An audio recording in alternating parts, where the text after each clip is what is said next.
Bom dia aí para todos. Vamos iniciar a aula número 18. Nesta aula abordaremos principalmente dois assuntos e vertentes. O primeiro são os movimentos em prol da pobreza na Idade Média. E o segundo serão as cruzadas, tá? Que vocês já devem ter ouvido falar, né? Mas antes de adentrarmos nesses temas, eu gostaria de recordar basicamente o que nós já vimos na aula passada. Quer dizer, abordar um pouco o tema do cisma, ou melhor, de Avignon, né? A questão do cisma e do cisma do Ocidente também. São as duas questões básicas. Avignon, o exílio de Avignon e o cisma de Ocidente. Recordávamos que depois da morte de Bonifácio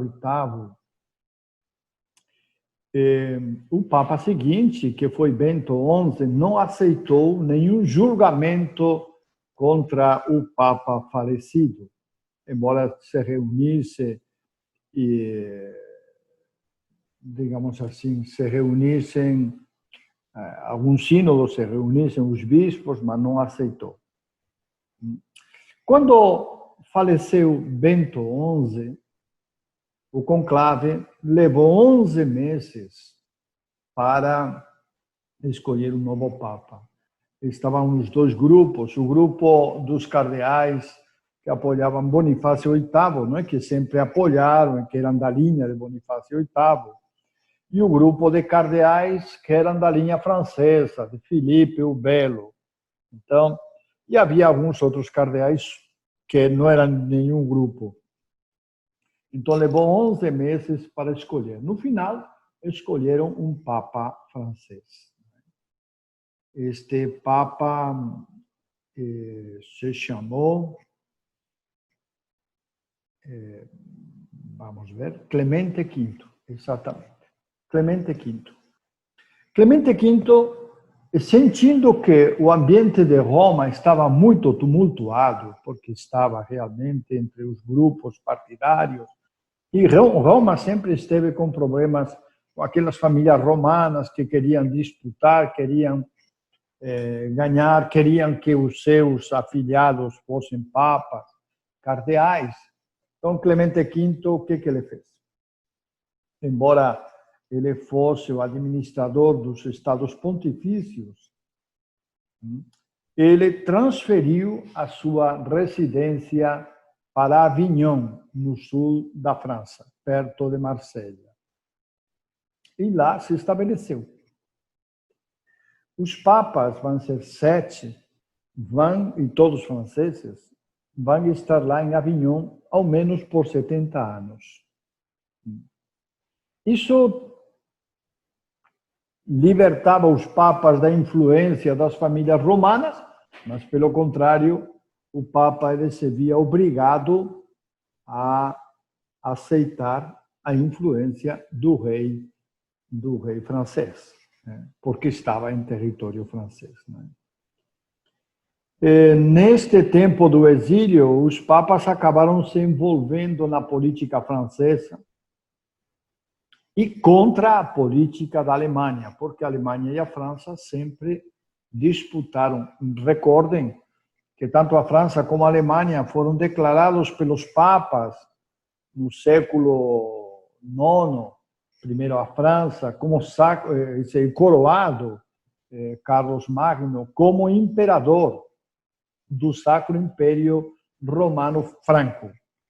E um século mais tarde, Otto I da Alemanha foi também declarado imperador do Sacro Império Romano Germânico.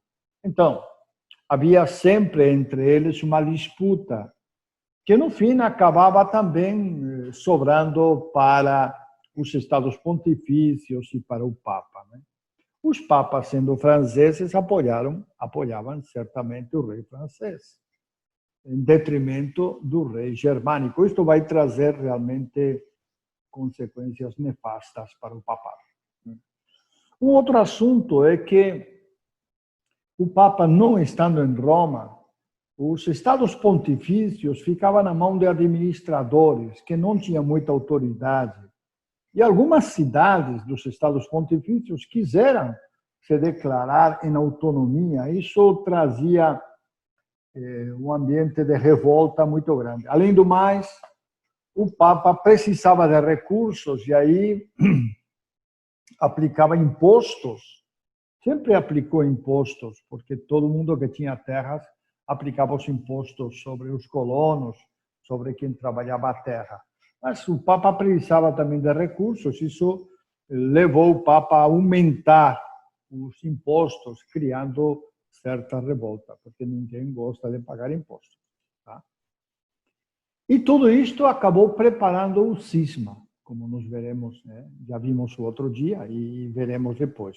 Quando os bispos quando o Papa volta para Roma, tá?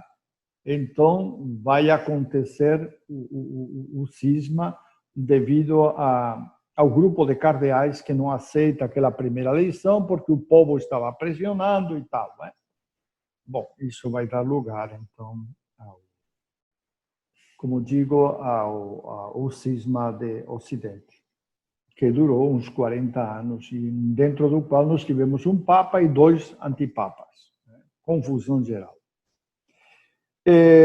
Clemente V teve um assunto que foi grave, não querendo ceder às insistências do rei para que se julgasse o pontificado de Bonifácio VIII. Clemente V acedeu a abrir um processo contra os templários. Cavaleiros templários, a Ordem dos Cavaleiros Templários, que nasceram para defender os peregrinos que iam até Jerusalém, que muitas vezes se viam expostos aos ataques dos muçulmanos. Então, os cavaleiros templários, durante 2 séculos quase que viveram, acumularam muita riqueza, porque conquistavam bens e eles tinham voto de pobreza, então toda a riqueza ia para a ordem. A ordem se tornou rica. E isso abriu o olho do rei, que queria a riqueza deles. Queria os prédios, queria as igrejas, queria os castelos, queria a riqueza deles, né? E o rei francês, Filipe o Belo, começou uma campanha de difamação contra os templários. O Papa não soube distinguir aquilo que era difamação. Na verdade, o Felipe, quando o Papa consentiu abrir o processo, Felipe imediatamente começou a perseguir os templários, mandou prender todos os templários da França e começou a torturá-los, com a intenção de saber onde estavam as riquezas deles. E o Papa caiu na besteira de acreditar nessas torturas, né? Nessas confissões feitas nas torturas. E o Papa acabou suspendendo a Ordem dos Templários. O Felipe adorou, porque ficou com todos os bens deles na França, que era o país onde eles nasceram e onde mais bens eles tinham. É um fato lamentável. Lamentável. O papado, mais uma vez, se deixa dominar pelo poder do rei e acaba fazendo besteiras. Essa é a verdade, tá? Sem contar que muitos templários, mais de quase 60 templários, acabaram sendo denunciados como hereges. Não tinha nada de herege, mas eles acabaram sendo queimados na fogueira. Queimados na fogueira. Tá? Pois bem, depois de Clemente V, nós vamos ter João 22. Este vai ter bronca com o rei da Alemanha. Se Clemente V acabou sendo manipulado pelo rei da França, João 22 vai ter problemas com o rei da Alemanha também. Tá? Inclusive, ele mesmo vai ser declarado herege por um sínodo organizado pelo rei da Alemanha. Vocês vejam que a interferência do rei, que se considerava cidadão romano, patrício, e ainda imperador do Sacro Império Romano, com o direito a defender a igreja, a influência do rei, a interferência foi constante. Então, conclusão, o Papa acabou tendo que sair de Roma, porque as tropas do Luís IV da Alemanha invadiram Roma, e acabou morrendo no sul da França, em território normando, dominado pela Normandia. Tá? Bom, depois de vários papas, então, por fim, depois de muitos apelos também de santos, de cristãos, de muita gente, por fim, já o sétimo Papa, o Urbano V, volta para Roma. Deixa Avignon e volta para Roma. Mas não mais para o Palácio de Latran, mas vai voltar para o Vaticano. Ele, a partir de aí, vai voltar para o Vaticano. Tá? Urbano V sucedeu Gregório XI, que foi o último Papa francês. Bom, depois daí, então, com a morte, tá? Ou melhor, depois da morte de Gregório XI, o conclave se reuniu para escolher um novo Papa. E aí a pressão do povo romano, das famílias e do povo era muito grande para escolher um Papa que fosse romano, ou ao menos italiano. E o conclave acabou escolhendo Urbano VI. Urbano VI,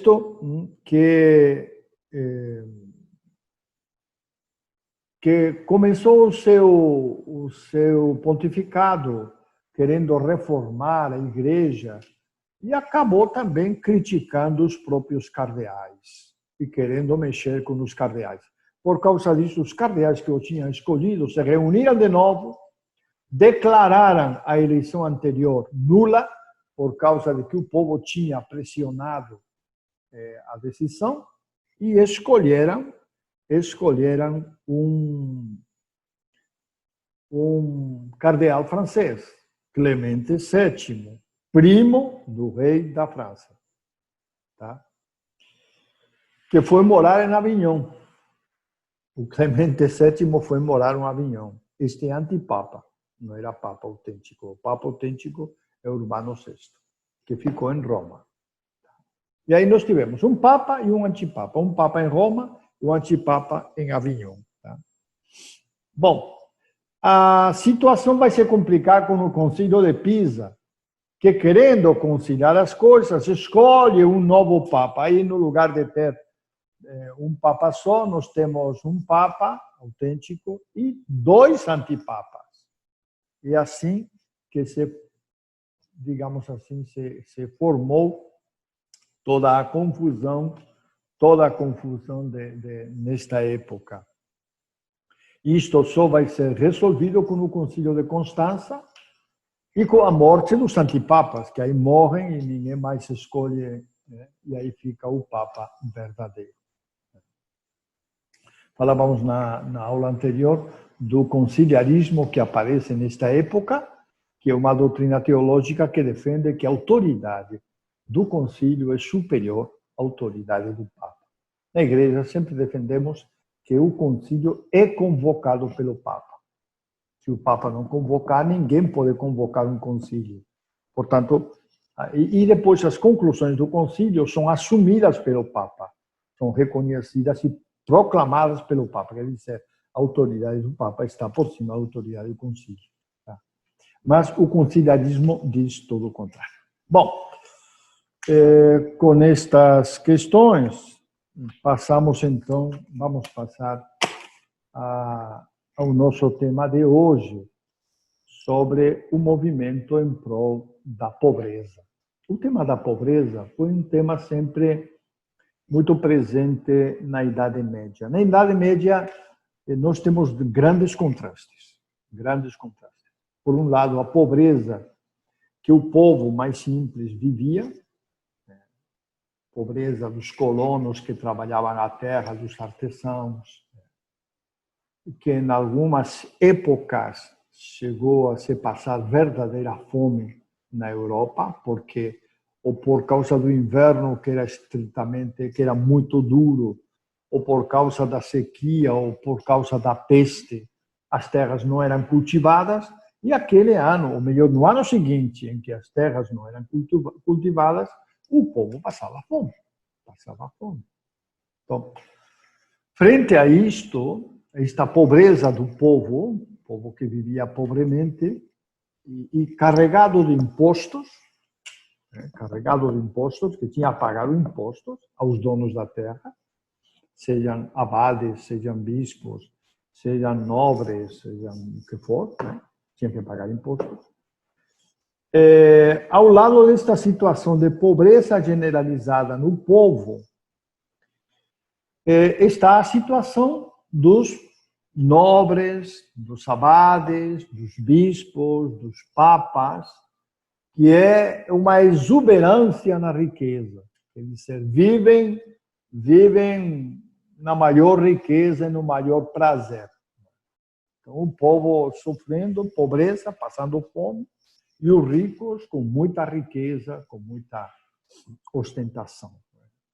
Então, na igreja vão surgir movimentos que vão valorizar a pobreza, vão, na verdade, se fundamentar nos textos evangélicos, nos quais Jesus fala do perigo da riqueza, do perigo e como o rico vai ter muitas dificuldades de entrar no reino dos céus. Então, vão ser pegos esses textos para ressaltar a importância da pobreza. E nós vamos ter movimentos que ressaltam esta importância.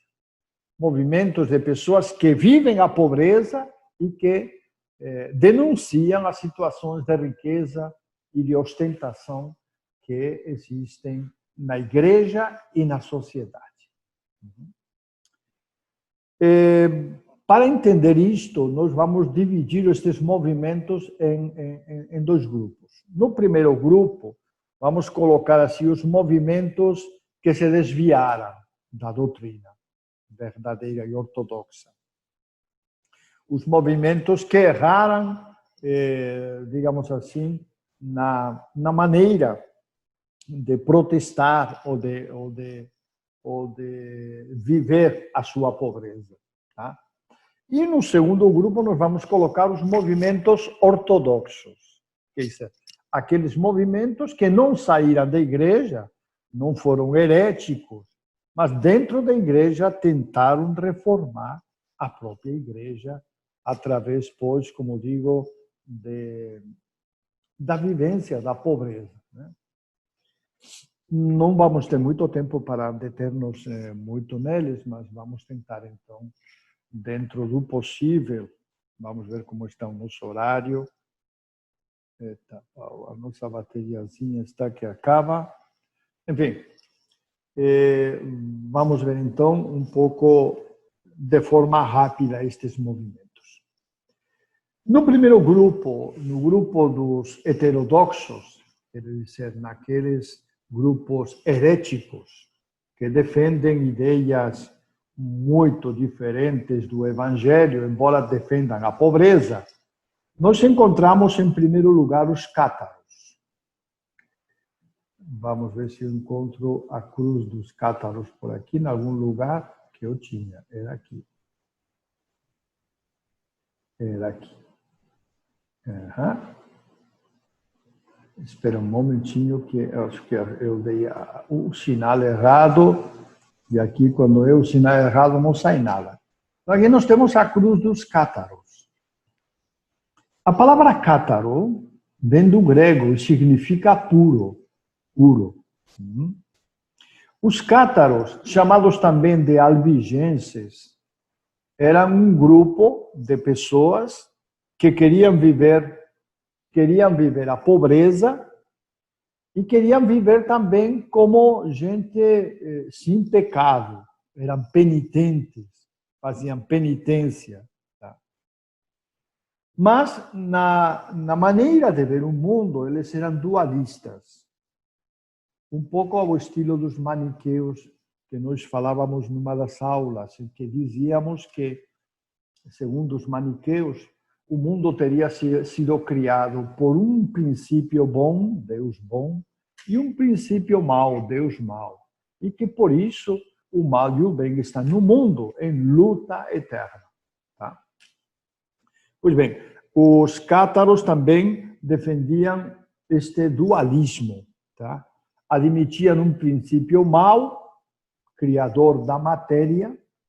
Este princípio mau teria criado a matéria, o material, todo o material. Tá? E um princípio bom que teria criado o espiritual. Então, o material era mau, o espiritual era bom. Teria criado a alma, este princípio bom. Identificavam o princípio mau com o Antigo Testamento, o Deus que aparece no Antigo Testamento, e o princípio bom o identificavam com o Deus que aparece em Jesus, que aparece no Novo Testamento. Na sua vida, eles rejeitavam a pobreza, a ostentação, a autoridade religiosa. Eles não aceitavam a autoridade religiosa, nem bispo, nem padre, nem papa, nem nada. Tá? E nem a autoridade civil. Não aceitavam a autoridade civil. Tá? Por isso, não pagavam impostos e viviam ao margem, digamos assim, da sociedade. Viviam pobremente, mas ao margem da sociedade, e se dedicavam a pregar estas verdades sobre a pobreza ao povo mais simples. Como vocês podem compreender, o povo, muita gente do povo acreditava neles, até porque se apresentavam um pouco como pessoas santas, como pessoas puras, né? Este movimento dos cátaros se situou principalmente no sul da França e no norte, um pouco do norte da Itália e na Suíça, essa região toda, formando uma espécie de um arco. Aí teve o seu foco mais importante. Este movimento foi atacado pela igreja, foram excomulgados, foi atacado pelo poder civil, já que eles não aceitavam a autoridade civil, e teve um santo na igreja que o atacou os cátaros com a pregação. E esse santo foi Santo Domingos de Gusmão, um santo que formou a ordem dos pregadores, precisamente para ir ao povo e anunciar a doutrina boa, a doutrina ortodoxa. Tá? É o grupo dos cátaros, como digo, também chamados de albigenses. Vamos então com outro grupo. O segundo grupo que nós temos aqui é o grupo dos valdenses. Vamos ver se eu encontro por aqui os valdenses. O primeiro que nós temos aqui é o Pedro Valdés, que foi o fundador deste movimento e que ele era um rico comerciante que, lendo a Bíblia, ficou impressionado pelos textos que falam da pobreza. Tá? Então, lá pelo ano 1176, ele vendeu todos os bens e distribuiu tudo para os pobres. E começou uma vida de pregador ambulante. Que logo foi seguido por muita gente e teve muitos seguidores. O grupo dos valdenses é um grupo... Um momentinho, vamos encontrar aqui Um grupo que foi muito perseguido, porque, ao igual que os cátaros também, ele foi excomulgado, tá? Ele foi excomulgado e negavam o culto aos santos, negavam o serviço militar, né? Praticamente negavam a autoridade civil. Era um grupo que vivia de maneira um pouco autônoma. Eles foram perseguidos e alguns deles, bastantes, foram queimados como hereges nas fogueiras. Vocês sabem que a fogueira era o castigo que era dado aos hereges. O herege confessasse, em alguns casos perdoava, mas na maior parte, confessasse ou não confessasse, ele acabava sendo queimado vivo na fogueira. Aí nós temos na imagem, né, um herege que vai ser queimado vivo. Como vocês podem ver, aqui não só é a questão religiosa, porque aqui também, tanto com os cátaros como com os valdenses, está a questão política, já que eles se negavam a entrar dentro do esquema dos feudos, da Idade Média, se negavam a pagar impostos, se negavam a reconhecer a autoridade civil. Então, eles iam também contra a sociedade. E aqui a igreja e a sociedade vão tentar, não tanto adoutriná-los, os excomulgam, e aqueles que eles pegam acabam sendo condenados e queimados como hereges. Aí nós temos um pouquinho a foto. Um outro grupo que vai aparecer também nessa época são os chamados joaquinistas, o joaquinismo. O joaquinismo é uma doutrina defendida pelo frade Joaquim de Fiore, um frade italiano que dizia mais ou menos assim, ele dizia que o mundo e a igreja teve 3 fases. A primeira fase é a fase do Pai, a criação toda, os tempos antigos, o Antigo Testamento. A segunda fase foi a redenção de Jesus Cristo. E a terceira fase era agora a fase do Espírito Santo. Os seguidores do joaquinismo, eles esperavam o Apocalipse para logo. Tinha se passado o ano 1000, mas estavam esperando que chegasse logo. Então, há uma expectativa de que o fim do mundo vai chegar. E, portanto, para que trabalhar? Então, não vamos trabalhar agora, vamos nos preparar para o fim do mundo. Enfim. E este joaquinismo, Joaquim de Fiore morreu no ano 1202, mas o joaquinismo ainda continuou, porque muitos seguidores acreditavam tanto na questão do fim do mundo, como na questão também da época do Espírito. Agora é o Espírito, então é necessário rejeitar tudo que é material e dar abertura na vida ao Espírito. Então, esse terceiro movimento, o joaquinismo, Joaquim de Fiore. E, por último, nós temos um outro grupo chamado assim, Ordem dos Apóstolos ou dos Irmãos Apostólicos. Estes defendiam que os bens deveriam ser colocados em comunhão. Aliás, a comunhão não era só de bens, inclusive era a comunhão de mulheres. Eles colocavam também as mulheres em comum, tá? Os bens e as mulheres, que eram casados. Então, normalmente, todos estes grupos são grupos de leigos, são leigos, né? São cristãos leigos.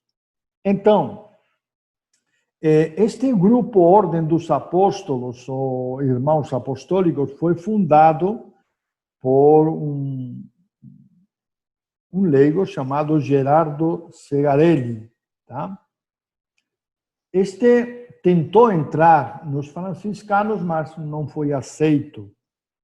E como sempre acontece com estas pessoas que não são aceitas numa congregação, ele tenta fundar a sua própria congregação. Eu tenho visto vários casos, eu posso dizer, eu tenho visto vários casos. Alguém que foi para o seminário do franciscanos ou de quem for, não foi aceito. Então ele sai de lá, ele mamou um pouco do espírito franciscano, sai de lá e quer fundar uma congregação do espírito franciscano. Isso é muito comum. Pois foi o que aconteceu com este senhor, não é? Gerardo Segarelli, que acabou fundando um movimento dos chamados Ordem dos Apóstolos ou Irmãos Apostólicos, né? Para viver a pobreza e essa comunhão de bens e de mulheres que acabamos de falar. Esses foram, então, um pouco os movimentos, digamos assim, heterodoxos, quer dizer, movimentos que não respeitavam nem a doutrina da igreja a respeito da pobreza, porque a igreja defende, sim, a pobreza, mas a defende dentro de um contexto social aceitável. Como defende a autoridade eclesiástica ou defende a autoridade civil. Estes movimentos, em geral, não eram contra a autoridade eclesiástica e contra a autoridade civil. Por isso eles foram perseguidos e muitos deles foram queimados nas fogueiras. Frente a este movimento que defende a pobreza, nós temos outro movimento, outro grupo, que também defende a pobreza, mas dentro do que nós chamamos dentro da doutrina católica. E estes grupos nós temos também principalmente dois grupos, que são, primeiro, o que é conhecido como pataria. A palavra pataria vem de pata, o pato, que significa na língua medieval latina, significa trapo, quer dizer, roupa velha, um pedaço de roupa velha. Isso mostra como eles realmente se vestiam, com roupas velhas e tal. Isso é a pobreza manifestada também na roupa. Surgiu no século XI, na Lombardia, no norte da Itália. E este grupo pregava a pobreza e pregava também contra a simonia. Vocês lembram o que era a simonia, né? A simonia era a compra de títulos, principalmente de títulos e cargos, dentro da igreja, promovida muitas vezes por reis, também por outras autoridades eclesiásticas. Por exemplo, o rei tinha 2 filhos, vamos colocar o exemplo. O primeiro ia herdar o reino. Todo o reino era do primeiro, o primogênito. O segundo, o pai pensava assim, o que eu vou dar para o meu segundo filho? E aí o pai, então, entrava de acordo com o Papa, o delegado do Papa, e comprava uma diocese para ele. Então, aí, o segundo filho ia ser bispo. Não porque tivesse vocação, mas porque, como bispo, ele ia administrar uma diocese, onde havia riqueza. Então, ele poderia se manter muito bem.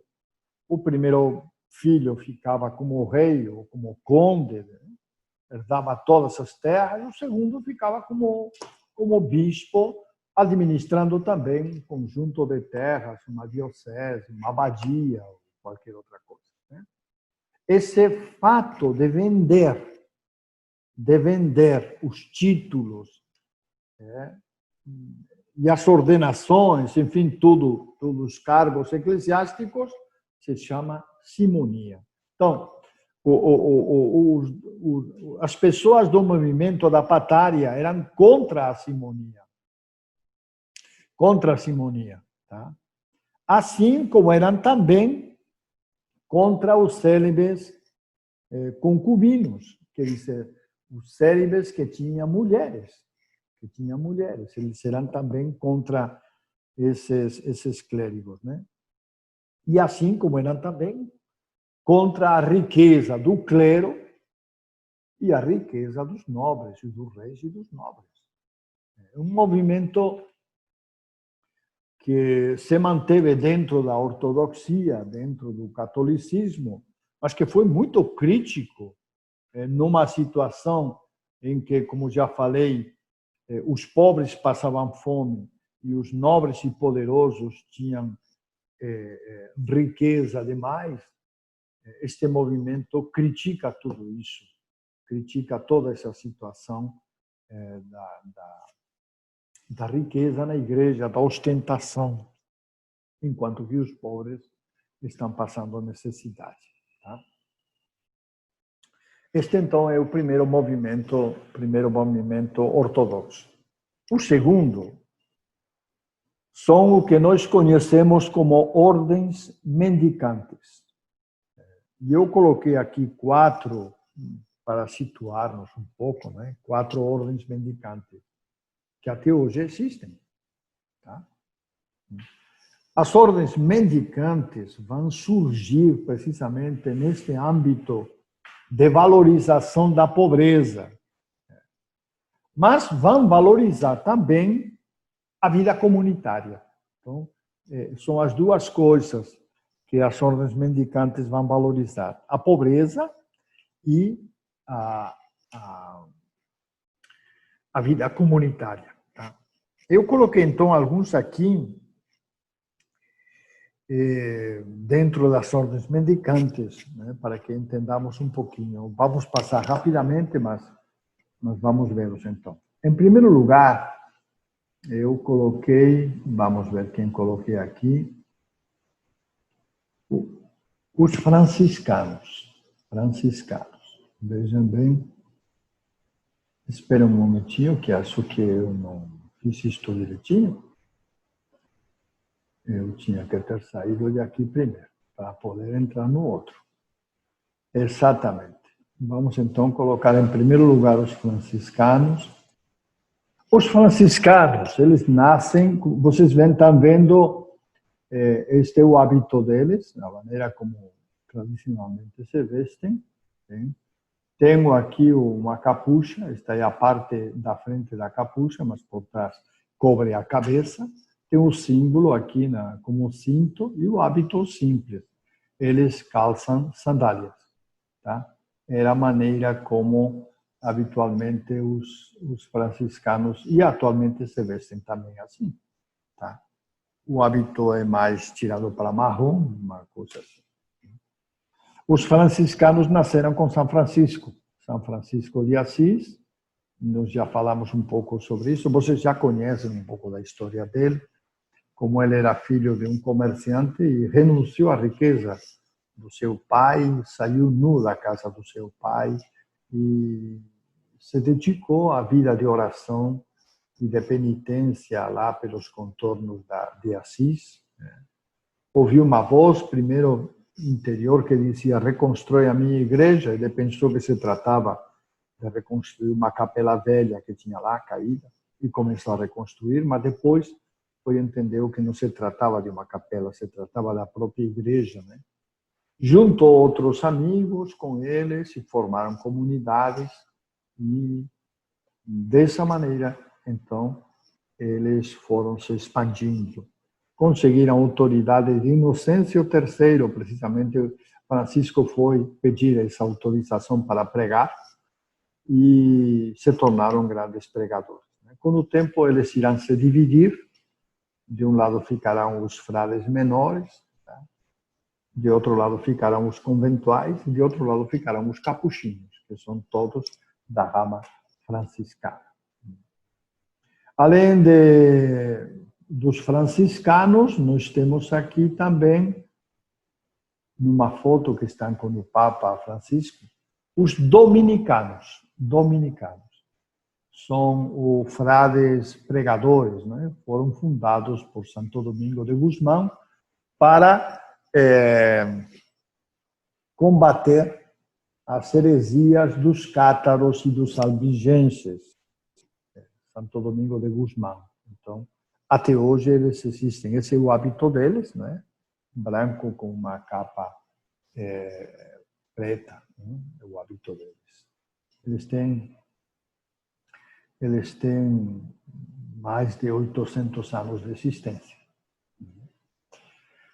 Além dos franciscanos e dominicanos, nós temos também os carmelitas. Carmelitas, aqui estão os carmelitas, o hábito deles é um pouco diferente, tá? Mas todos mais ou menos, esta vestimenta é uma vestimenta da Idade Média com algumas modificações, mas basicamente, reparem também que aqui todos têm capucha, que esta parte aqui de cima, ela vem atrás e vem uma capucha que vai jogada para cima. Então, é a maneira, é o hábito da Idade Média, então eles assumem a vestimenta da Idade Média, só que nas ordens vai continuar esta vestimenta. E por último, nós temos, bom, dizer que os carmelitas, não é, foram fundados por um cruzado que abandonou a luta e se refugiou numa montanha, no Carmelo, e lá fundou. Se chamava Bertoldo da Calábria. Por último, nós temos aqui um grupo que vocês devem conhecer, algum deles, que são os agostinianos. Tá? Estes são os bispos agostinianos. Numa reunião que tivemos faz uns 5 anos atrás, todos os bispos agostinianos, com o cardeal Ré, que está aqui. Tá? Mas vocês vão ver melhor os agostinianos, uma outra foto que é mais ampla. Os agostinianos não têm símbolo, tem uma correia, tá? Diferente, mas tem capucha também, tem também, e o hábito é preto. Estas são as 4 ordens mais importantes, 4 ordens mendicantes. Por que se chamavam mendicantes? Porque para se manter e viver a pobreza, estas ordens se dedicavam a pedir esmola aos colonos, aos agricultores. Então, de maneira que 2 frades na comunidade, toda manhã, saíam andando pelas aldeias, pelas casas, pedindo alimentos para a comunidade. Além disso, a comunidade que tinha alguma terra também cultivavam a terra e dessa maneira se mantinham, com o trabalho e as esmolas. Por isso são chamadas de comunidades mendicantes ou de ordens mendicantes. Então, as ordens mendicantes, em geral, podemos dizer assim, que elas se caracterizam pela vivência da pobreza, tanto individual como comunitária, vivem a pobreza, tá? Viviam do trabalho das esmolas, e pela pregação, porque eles também saíam fazendo pregações, dentro dos centros urbanos, não nos desertos, mas dentro dos centros urbanos, e também por constituir ordens terceiras. O que é uma ordem terceira? Para que nós entendamos isso, é muito fácil. Vamos colocar o exemplo dos agostinianos. A ordem primeira dos agostinianos são os frades agostinianos, que normalmente têm padres e têm leigos. É bom que se diga que estas congregações, estas ordens mendicantes, nasceram principalmente como leigos, depois que foram tendo padres. Hoje já tem mais padres que leigos. Mas, bom, então, a ordem primeira é a ordem dos frades. A ordem segunda é a ordem das irmãs, que normalmente todas estas congregações têm a ordem segunda, a ordem feminina. E a ordem terceira é a ordem dos leigos. Então, todas elas têm ordem terceira. Os franciscanos, os agostinianos, os dominicanos, carmelitas, todas têm ordens terceiras. Para vocês terem uma ideia, os agostinianos temos ordem terceira em Belém, por exemplo. E no Marajó também tem grupos de leigos que seguem, na sua espiritualidade, a doutrina agostiniana. Bom, um pouquinho sobre isto.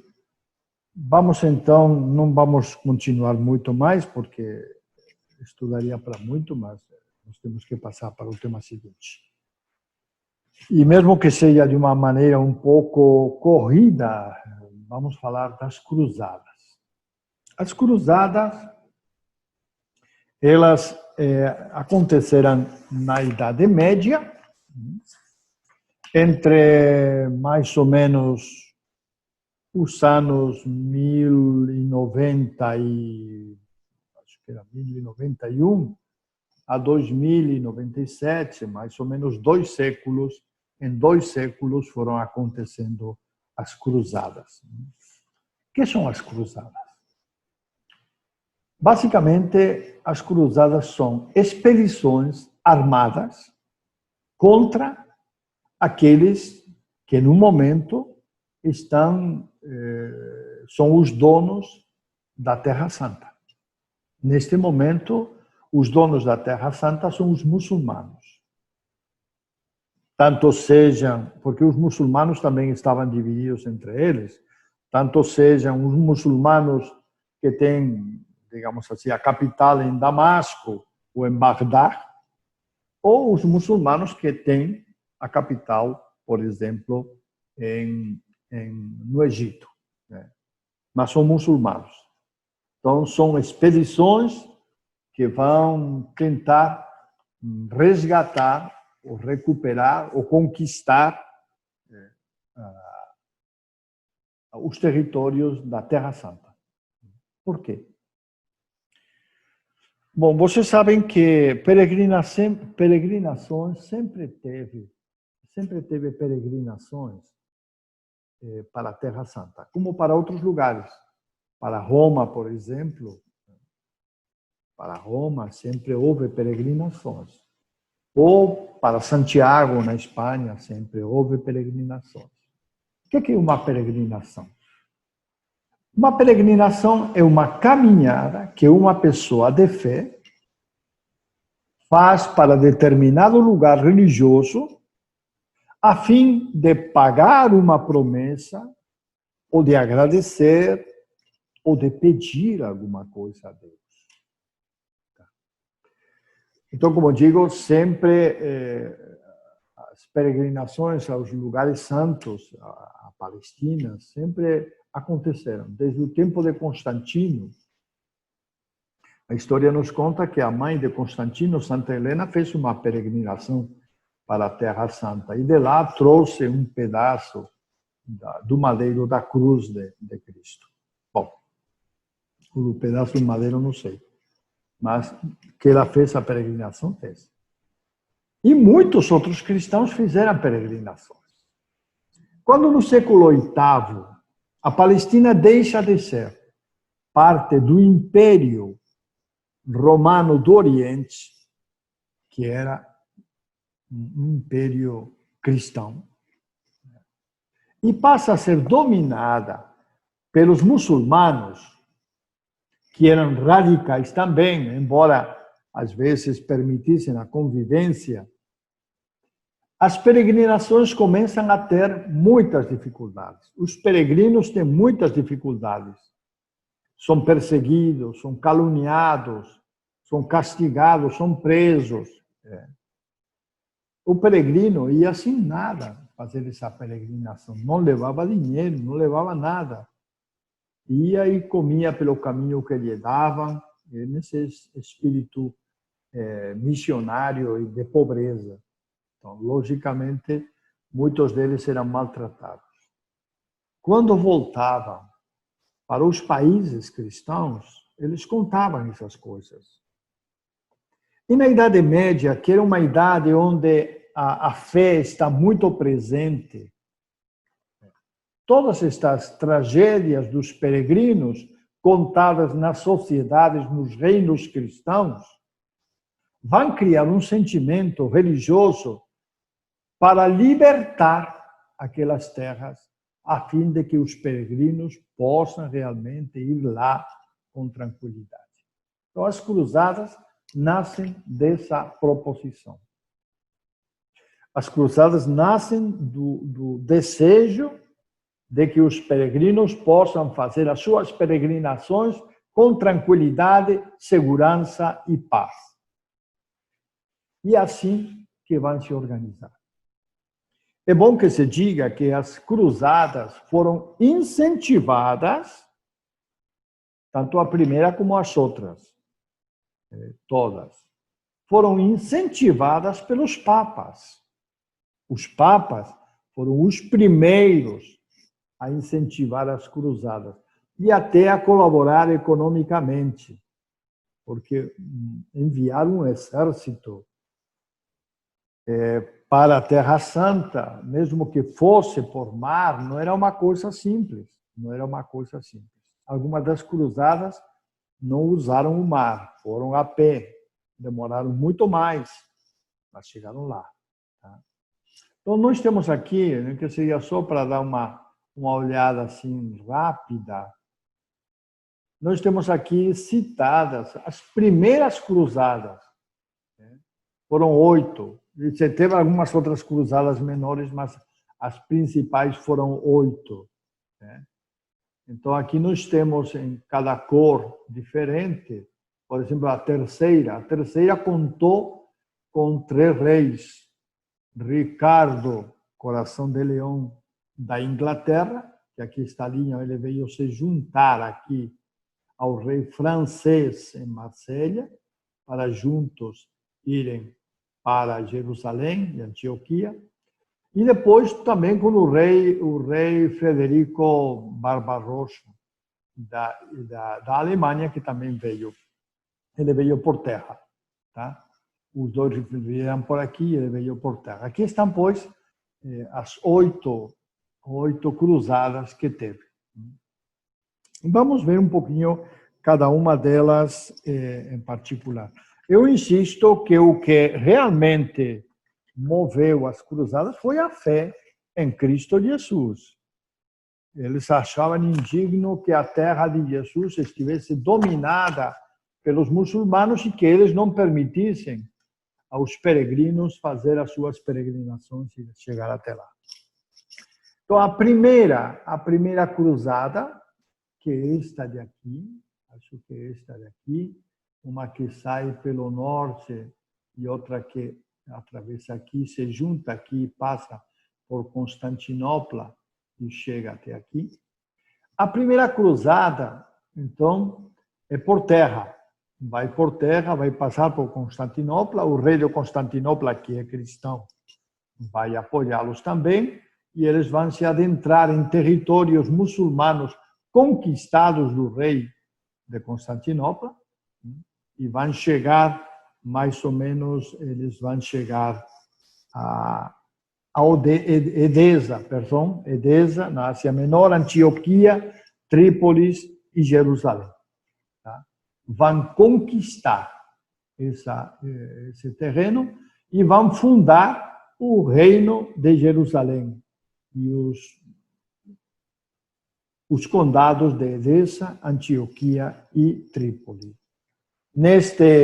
Nesta primeira se juntaram 4 exércitos, um que procedia da Alemanha, 2 da França, um do norte da França e outro do sul, né? E um do norte da Itália. Os 4 não tem reis aqui, os reis mandaram lugartenentes e eles conseguiram conquistar Jerusalém. Depois, para manter isto, as conquistas feitas, será necessária a colaboração dos cavaleiros militares, tanto os templários como hospitalários também. Tinha cavaleiros hospitalários dedicados a cuidar dos feridos. Então, esta é a primeira expedição. Provavelmente foi a que teve mais êxito. Tá? Acho que pegou os muçulmanos de surpresa. Mas não demorou muito tempo, os turcos conquistaram Edessa, tá? E aí, agora sim, dois reis, o rei da França, Luís VII, e o Conrado III da Alemanha, vão se unir e vão chegar até lá, mas não vão conquistar muita coisa, não. Tá? Vão chegar até Antioquia, até Edessa, mas não conquistam muito e tem que voltar de lá sem ter êxito na sua cruzada. A terceira cruzada, incentivada pelo Papa Urbano III, vai ser realizada porque um líder dos muçulmanos, que se chamava Saladino, se apodera de Jerusalém no ano 1187. E então três reis, aqui são três reis, vão chegar até lá para tentar conquistar Jerusalém, mas não conseguem. Dois vão morrer no caminho, e o terceiro desiste, que foi o Ricardo da Inglaterra, desiste da cruzada, embora conquiste Chipre, mas ele desiste da cruzada e volta para a Inglaterra. A quarta cruzada, promovida por Inocêncio III, no ano 1198, vai conquistar Constantinopla, tá? Aqui, cristão contra cristão. Vai conquistar Constantinopla e está formada não por reis ou por reinos, mas mais que todo por cidades e regiões. A Veneza está presente, também está a Suábia e também um grupo de gregos interessados em conquistar Constantinopla. Também não vai alcançar o seu objetivo. A quinta, em 1219,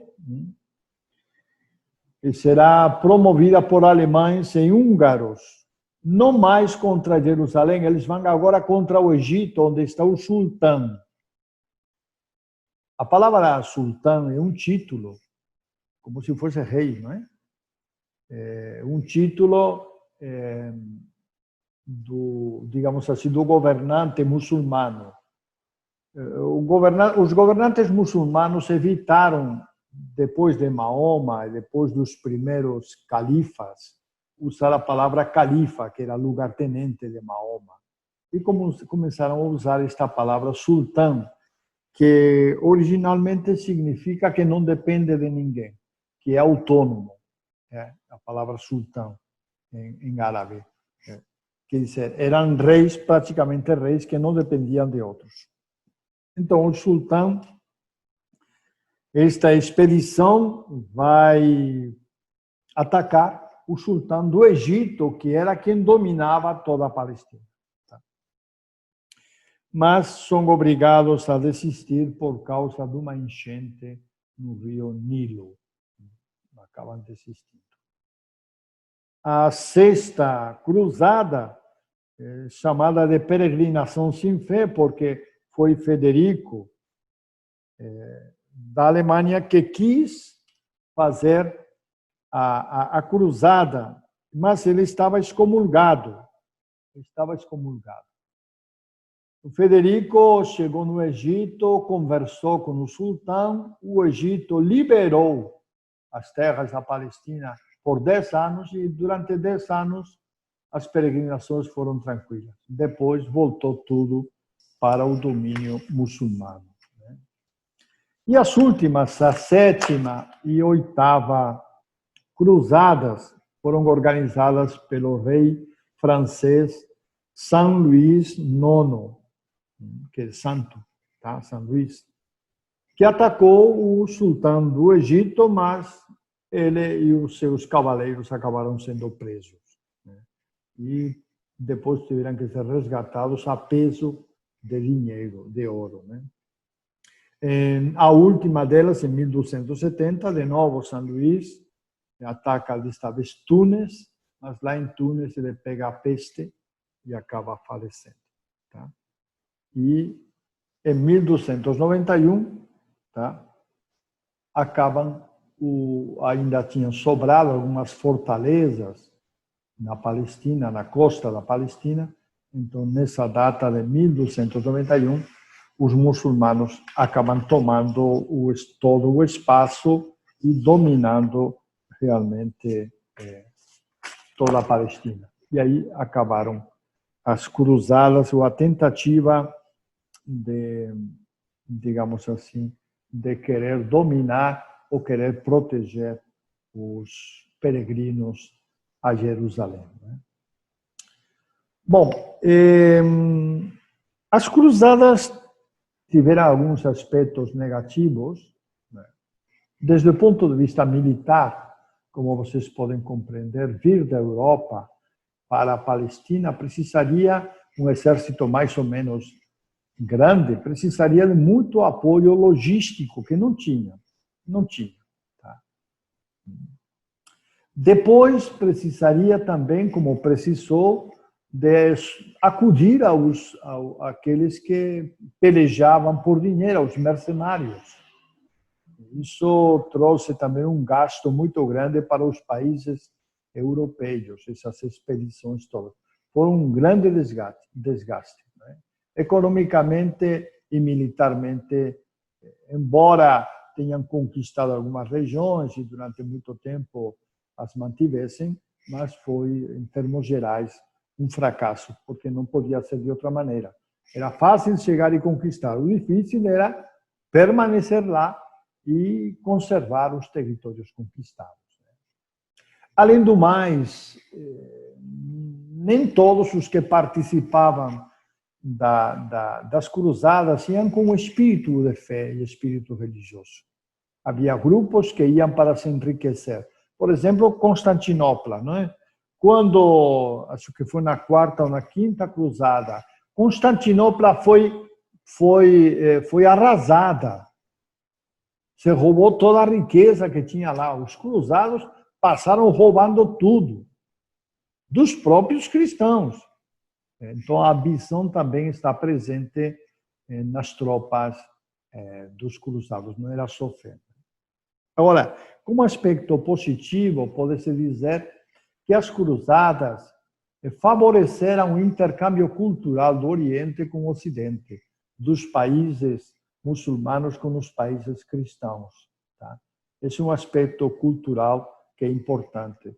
Como é importante a fé destes homens, que deixavam as suas terras e iam defender as terras onde Jesus andou.